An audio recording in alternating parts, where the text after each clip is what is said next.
بسم اللہ الرحمن الرحیم۔ السلام علیکم۔ امید ہے کہ آپ سب خیریت سے ہوں گے۔ اللہ آپ کو خوش رکھے اور کوئی دکھ نہ دے۔ آج جو باتیں لے کر آئی ہوں وہ بہت عجیب اور دل کو ہلا دینے والی ہیں۔ آج بات کریں گے بیٹیوں کے متعلق کہ بیٹیاں کیا ہیں، ان کا گھر میں کیا مقام اور اس کے کتنے روپ ہوتے ہیں اور یہ کب بیگانی لگنے لگتی ہیں۔ جب بیٹی ہوتی ہے تو کیسی ہوتی ہے، جب کسی کی بہو بنتی ہے تو کیسی لگتی ہے اور جب ماں بنتی ہے تو کیسی لگتی ہے۔ ایک بیٹی سے ماں تک کا سفر کیسا ہوتا ہے آج آپ کو بتاؤں۔ اس سے پہلے کہ آپ میرے چینل پر نئے ہیں تو مزید اچھی اور اخلاقیاتی ویڈیو کو دیکھنے کے لیے میرے چینل با اختیار کو سبسکرائب کریں تاکہ میری ہر نئی اچھی ویڈیو آپ تک بآسانی سے پہنچ سکے۔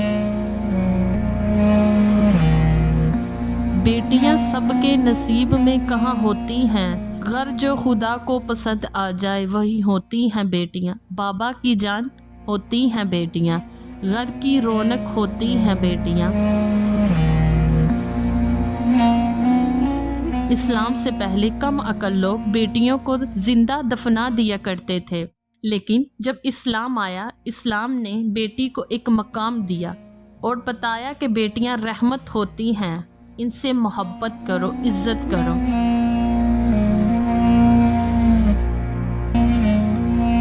جب باپ کام سے تھکا ہوا گھر آتا ہے تو بیٹی پانی کا گلاس بابا کے سامنے پیش کرتی ہے تو باپ کی ساری تھکن ختم۔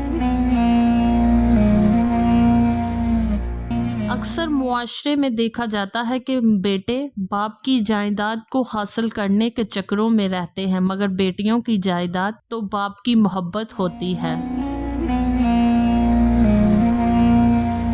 ایک باپ کے لیے آسان نہیں ہوتا بیٹی کو رخصت کرنا، مگر یہ جو رسم ہے اسے ادا تو ہے کرنا۔ جانے یہ بیٹیاں بھی کیا عجیب چیز ہوتی ہیں۔ بیٹی جب شادی کی سٹیج سے سسرال جاتی ہے تب پرائی نہیں لگتی، مگر جب وہ مائکے آ کر ہاتھ منہ دھونے کے بعد سامنے لٹکے ٹاول سے ہاتھ پونچھنے کی بجائے اپنے بیگ سے نکال کر رومال ہاتھ صاف کرتی ہے تب وہ پرائی لگتی ہے۔ جب وہ بچی خانے کے دروازے پر نامعلوم سی کھڑی ہو جاتی ہے تب وہ پرائی لگتی ہے۔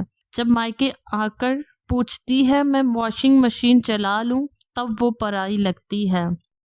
جب میز پر کھانا لگنے کے بعد بھی برتن کھول کر نہیں دیکھتی تب وہ پرائی لگتی ہے۔ جب پیسے گنتے ہوئے نظریں چراتی ہے تب وہ پرائی لگتی ہے۔ بات بات پر غیر ضروری کہکے لگا کر خوش ہونے کا ڈرامہ کرتی ہے تب وہ پرائی لگتی ہے۔ لوٹتے وقت کب آؤ گی کے جواب میں دیکھے کب آنا ہوتا ہے، جب یہ جواب دیتی ہے تب ہمیشہ کے لیے پرائی ہو گئی ایسا لگتا ہے۔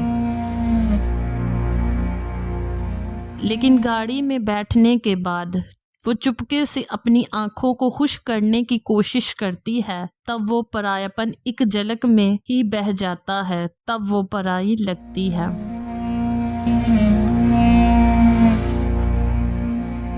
نہیں چاہیے حصہ بائی میرا میکا سجائے رکھنا، کچھ نہ دینا صرف محبت برقرار رکھنا، بابا کے اس گھر میں میری یادیں بسائے رکھنا، بچوں کے ذہن میں میرا مان برقرار رکھنا، بیٹی ہوں اس گھر کی ہمیشہ یہ اعزاز سجائے رکھنا۔ بیٹی سے ماں کا سفر، بے فکری سے فکر کا سفر، رونے سے خاموش کرانے کا سفر، غصے سے تحمل کا سفر آسان نہیں ہوتا۔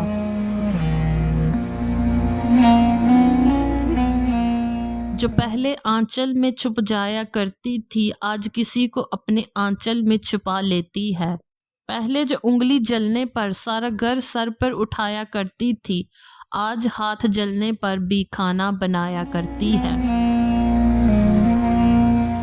جو چھوٹی چھوٹی باتوں پر رویا کرتی تھی آج وہ بڑی سے بڑی بات کو ذہن میں چھپایا کرتی ہے۔ پہلے بھائیوں اور دوستوں سے لڑ لیا کرتی تھی، آج ان سے بات کرنے کو بھی ترس جایا کرتی ہے۔ ماں ماں کہہ کر پورے گھر میں کھیلا کرتی تھی، آج ماں سن کر آہستہ سے مسکرایا کرتی ہے۔ 10 بجے اٹھنے پر بھی جلدی اٹھائی جاتی ہوں، آج 7 بجے اٹھنے پر بھی لیٹ ہو جایا کرتی۔ اپنے شوق پورے کرتے کرتے سال گزر جایا کرتے تھے، آج خود کے لیے ایک کپڑا لینے کو بھی ترس جایا کرتی ہے۔ سارا دن فری ہونے پر بزی بتایا کرتی تھی، پورے گھر کے کام کرنے پر بھی کام چور کہلایا کرتی ہے۔ ایک امتحان کے لیے سارا سال پڑھائی کرتی تھی، اب ہر روز بغیر تیاری کے امتحان دیا کرتی ہے۔ نہ جانے کب کس کی بیٹی کس کی ماں بن گئی، کب بیٹی سے ماں کے سفر میں دوستوں، بیٹیوں کی امیدوں پر فقط باپ ہی پورا اترا کرتے ہیں، یہ اور کسی کے بس کی بات نہیں۔ بابا مجھے چھوڑ کر گئے تو زمانے نے بتایا، جن بیٹیوں کے باپ نہیں ہوتے ان کا کوئی بھی ہمدرد نہیں ہوتا۔ بیٹے اگر اولاد نرینہ ہوتے ہیں تو بیٹیاں بھی اولاد نگینہ ہوتی ہیں، اور ان نگینوں کو ٹھیس نہیں لگنی چاہیے، چاہے وہ اپنی ہو یا پرائی، بیٹیاں تو سب کی ایک جیسی ہوتی ہیں۔ اگر آپ کو میری ویڈیو اچھی لگی ہو تو اپنے بہن بھائیوں تک پہنچائیں، اچھی بات کو پھیلانا صدقہ جاریہ ہے۔ ہو سکتا ہے میری یہ ویڈیو دیکھ کر جن کے درمیان نفرتیں ہیں وہ محبتوں میں تبدیل ہو جائیں۔ اللہ نگہبان۔